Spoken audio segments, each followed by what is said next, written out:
O que muda nos gastos da Prefeitura de Londrina depois que o município decretou situação de calamidade pública? O que ainda precisa ser reconhecido, pela Assembleia Legislativa e também de emergência?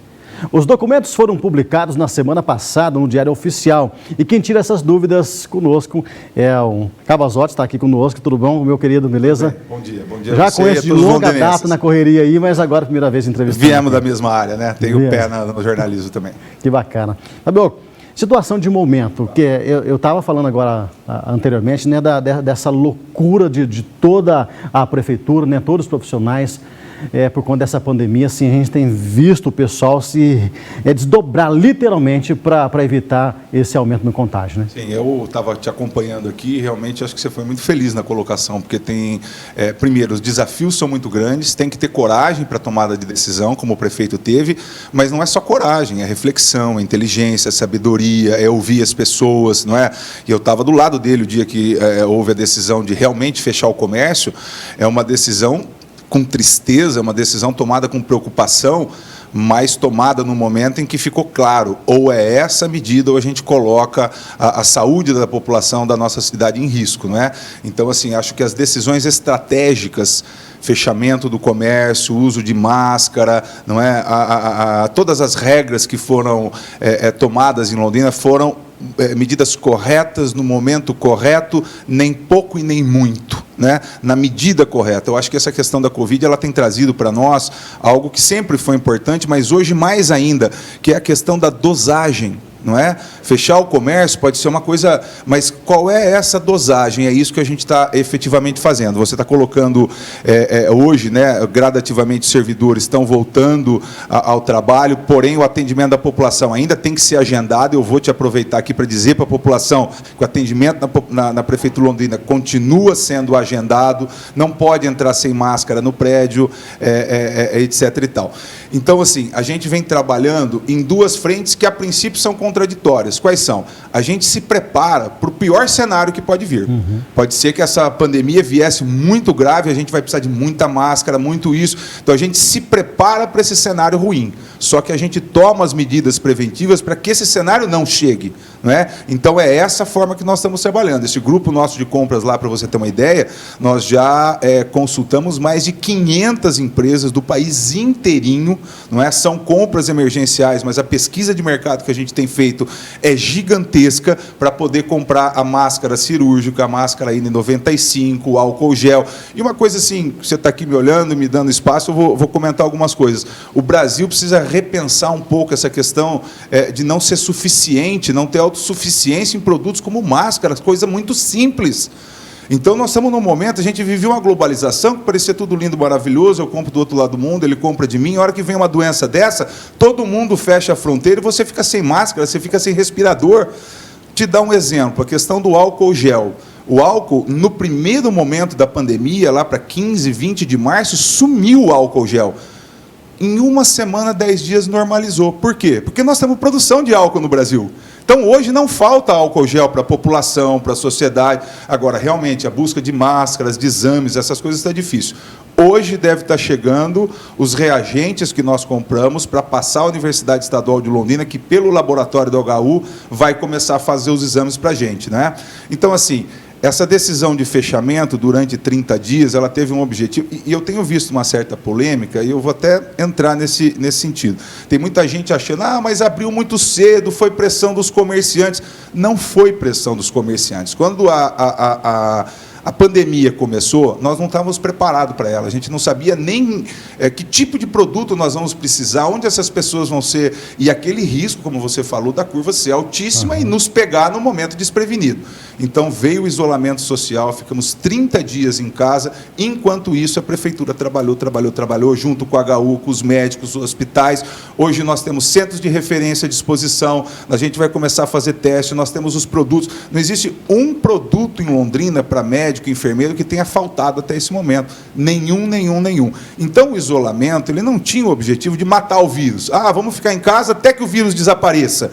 Era justamente evitar que muita gente ficasse doente no mesmo momento e você não tivesse estrutura de atendimento.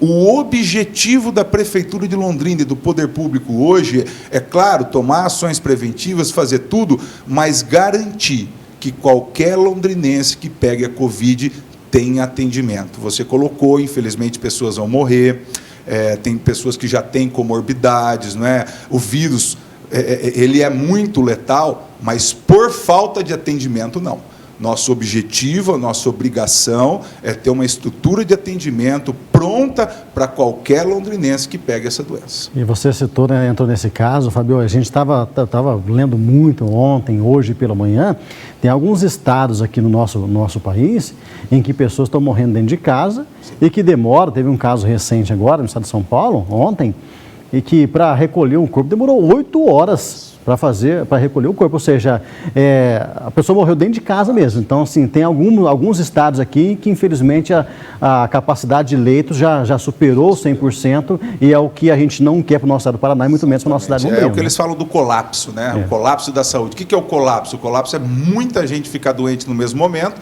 e eu não ter como atender, ter um índice de morte muito grande, eu não conseguir recolher, não conseguir fazer sepultamento, não é?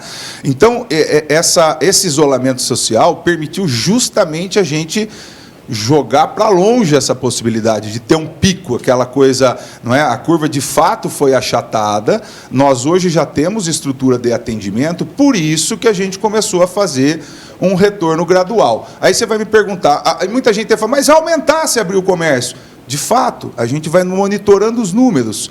Se a gente chegar num patamar que começa a ter risco, a gente fecha de novo. Por isso é o que a gente tem orientado bem as pessoas, que é aquilo de evitar de ir no centro se não precisa, evitar aglomeração, usar equipamento, máscara, lavar as mãos. Quanto mais a população respeitar o isolamento, as medidas de segurança, antes a gente sai disso. Quanto mais pessoas furarem o isolamento, forem para a rua, não tomarem medidas preventivas, mais tempo a gente vai precisar desse tipo de medida. Ela é uma medida drástica, ela traz problemas para todo mundo, mas a colaboração da população pode tornar isso menos longo, não é? Agora, aquelas pessoas que realmente são cidadãos que não estão se preocupando com os outros e com a saúde dos outros, estão aí pela rua, estão fazendo festa, estão furando esse isolamento, estão ajudando a circular o vírus. Talvez a gente tenha que ficar mais tempo, não é, nessa situação do que... Então, assim, se todo londrinense colaborar, a gente sai antes disso. Em relação à questão da calamidade, Cid, que você me perguntou, foi decretado o estado de calamidade, esse decreto vai para a Assembleia Legislativa em Curitiba e ele tem que ser aprovado. Para que serve? Não é uma calamidade da saúde, como a gente está vendo, não é uma explosão de casos.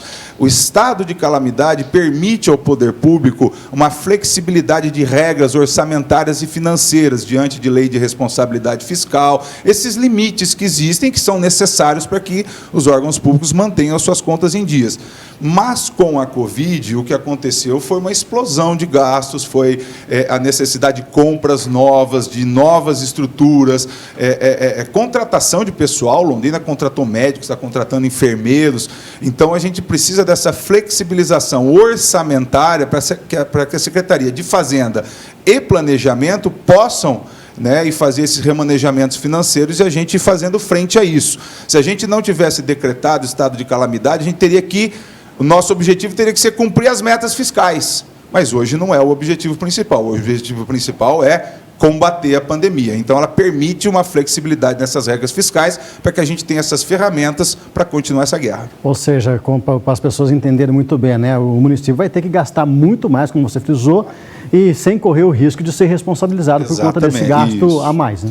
E estamos trabalhando, Cid, como eu te falei, com muita seriedade. O sistema de compras de Londrina, a gente montou um grupo, saúde e gestão pública juntos, na mesma sala. Estamos trabalhando desde 19 e 20 de março, né? Todo mundo separado 2 metros, máscara no rosto, 500 empresas consultadas, já compramos máscara tripla cirúrgica, máscara N95, avental, macacão, óculos de proteção, teste de Covid, a associação comercial, e eu tenho que fazer um agradecimento aqui a ela e a todos os empresários que têm ajudado muito. A associação comercial coletou equipamentos de saúde, respiradores que estavam sem manutenção, já fez manutenção, está devolvendo.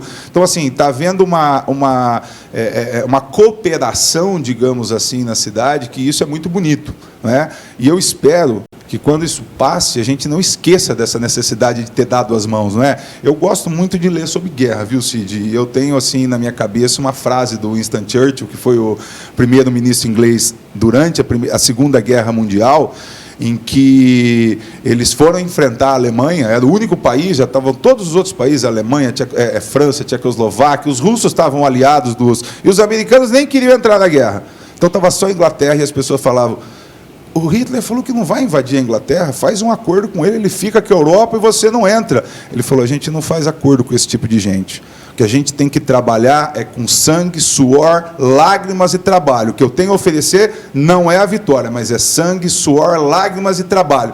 E daqui 1000 anos, quando os nossos descendentes forem ler os livros de história e lembrarem desse momento, eles vão dizer, puxa, foi o momento mais glorioso da história desse país, que é um momento de maior dificuldade, de maior escassez, né, de maior risco, maior perigo, e as pessoas, nesse momento, elas se juntaram, elas cooperaram, elas deram a mão, a Inglaterra ganhou uma guerra, e eu tenho certeza que nós vamos ganhar essa. Nós vamos voltar para as ruas, nós vamos todo mundo para as praças, nós vamos para o calçadão, as crianças vão voltar para os clubes, para a escola, isso tudo vai acontecer. Mas se cada um de nós fizer realmente a nossa parte nesse momento, né? Eu fico até emocionado um pouco de falar. A sensação que a gente tem, achei muito bonita a sua fala antes, é uma sensação de guerra, estamos lutando mesmo, uma batalha depois da outra, tem o batalhão das compras, o meu é o batalhão das compras, sou meio que o general do batalhão das compras, tem o batalhão da fiscalização, tem o batalhão da saúde pública, tem o batalhão que a Maria Tereza, secretária de Educação, coordenando o voluntariado. Então, são vários batalhões trabalhando, né, sob a coordenação do prefeito, sociedade civil, poder público, terceiro setor, para que a gente possa sair dessa. Eu tenho certeza que a gente vai sair, mas está reforçando muito para a população. Não saia na rua sem máscara. A máscara é uma ferramenta de proteção muito importante. Fique o máximo possível em casa. Vai trabalhar, tome todos os cuidados. Quanto mais todos nós fizermos o nosso papel de soldado, antes a gente vence essa guerra, Cid. Maravilha, Fábio. Muito obrigado pela presença. Eu agradeço demais certo, aí. né? Tá bom, muito obrigado e um grande abraço aos londinenses, e esse momento de alegria vai chegar. Nós estamos no momento da luta, nós vamos lutar, nós vamos firme, mas essa hora vai chegar e a gente vai comemorar todo mundo junto. Com certeza. Um abraço, querido. Um abraço, obrigado. Grande abraço a vocês todos. Bom dia, boa tarde a todos. Boa tarde, boa tarde. Então, pessoal, realmente, ó, você viu, a gente com a expectativa dessa curva está lá em cima, a curva está achatada ali, que é uma informação, assim, para nós é um alívio muito grande. Mas precisou do quê? Precisou dessas medidas que foram tomadas no passado. E que a gente, fazendo a nossa parte, não vai precisar tomar essas mesmas medidas no futuro. Pensa nisso, tá?